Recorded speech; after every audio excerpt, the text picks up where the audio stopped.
What's going on YouTube?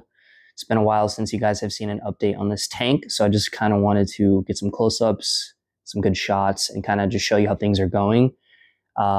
This tank, I'm not gonna lie, I've been neglecting it quite a bit. I have a lot of other projects going on. I've been reducing my water changes to about 10% every 3 weeks at this point. Very interesting. I did add some floating plants to compensate, and I gotta say, it is balancing things out quite well. So let's take a look. This strain of Slovenia has been phenomenal.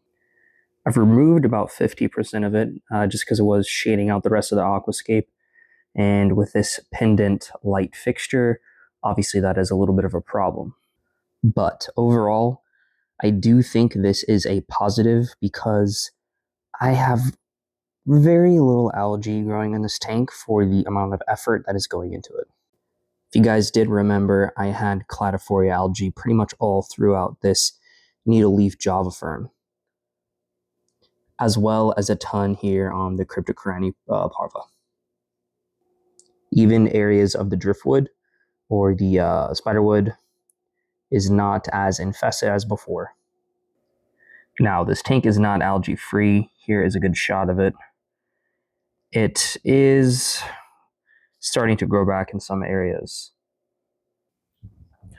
Overall, this tank is really coming together. As you can see, it's getting a little bit more dense.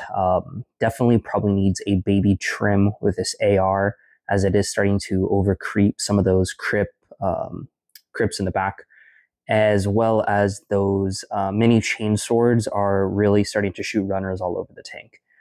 The only thing I do need to worry about is obviously overshading the aquascape due to that pendant light from the Kessil.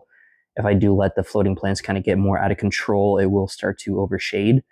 The good thing is they do kind of move around. Obviously, you can tell here in this shot that the shadow is constantly moving around the tank.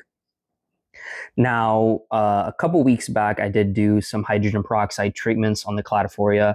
I'm probably going to do this would be a third treatment follow up just in some of those areas that I did show on the hardscape itself.